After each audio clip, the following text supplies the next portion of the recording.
Chip, I love the chapters where we took a look at the twin green monsters, jealousy and envy. And I love the fact that you kind of explored those simultaneously. Well, we use the words interchangeably, and they're actually two different emotions. Yes. Jealousy is you actually have something, but you are worried about losing it. We certainly think about it in the context of relationships. Envy is you want something that you don't have, usually that somebody else has. In the context of business, that happens a lot. So let me just explain a little bit further. The jealousy piece is, there's really two components to jealousy. The actual equation for jealousy is jealousy equals mistrust divided by self-esteem. A little complicated because it's an equation, it's a division equation. So what they've been able to show is that people who are more likely to be jealous have a mistrust of the world. They have more of a worldview of the world's out to get them. It's just true. Or they could have a mistrust specifically to an individual that they're jealous about. My partner, or my spouse, there's something that doesn't make me feel good there. That's one component of it. The other component of it is the self-esteem. It's your general level of self-esteem. The more self-esteem you have, the less likely you're jealous. Lots of studies have shown that. But also self-esteem relative to your partner, your spouse. If you're married to Julia Roberts, you may be jealous a lot because she's getting a lot of attention.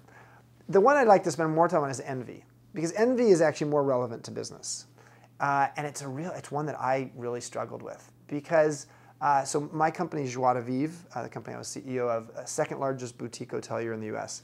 The largest boutique hotelier in the U.S. is Kimpton, and they're about 3 times our size, and they're 3 blocks away from our headquarters. So we're both based in San Francisco.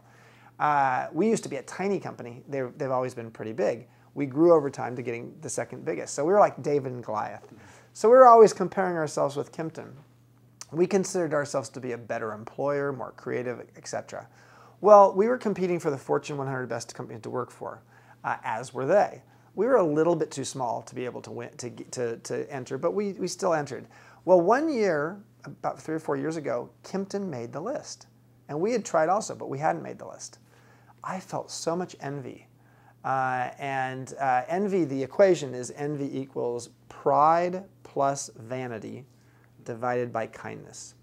So let me just, I don't love this equation, but I can explain the equation. Pride plus vanity divided by kindness. Basically, when you're feeling envious, we think of the world as a zero-sum game. Your success is my failure. They have something I don't have, and exactly. They have something that and the truth is there's 100 people on the list. The fact that they were there and that we're not, they took one of the 100 spaces. But when you're in that place of envy, it's almost like they took my space. And you feel, interesting thing, envy tends to cloak itself in resentment and indignation.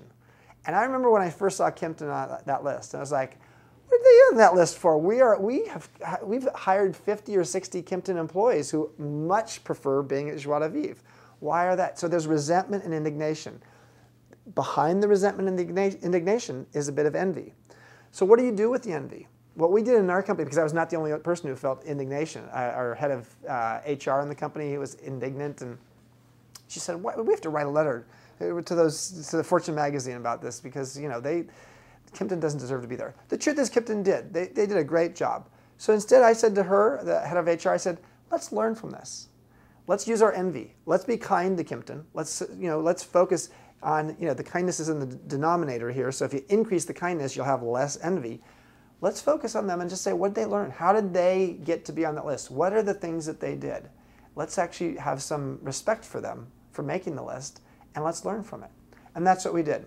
Is we actually studied them, I spent some time with the CEO, she spent some time with the head of HR, and we actually put together a whole game plan for saying, okay, here's some new things we could do that would maybe help us make the list. So question, kindness is the denominator, and we know by increasing that denominator it can have a definitive effect on the outcome of the equation. Yeah. It's easy to think that maybe there's a one-to-one relationship. In other words, somebody that I'm envious of, I might try and be more kind to, maybe sending a note of congratulations instead of begrudging their good fortune. But I'm curious about your thoughts. What if I just increased my level of kindness generally? In other words, I sensed envy and I just was more kind to the world, do you Yeah. think it would have the same kind of impact? There's two pieces to this. If you're going to increase your kindness, you're less likely to even have envy in the first place.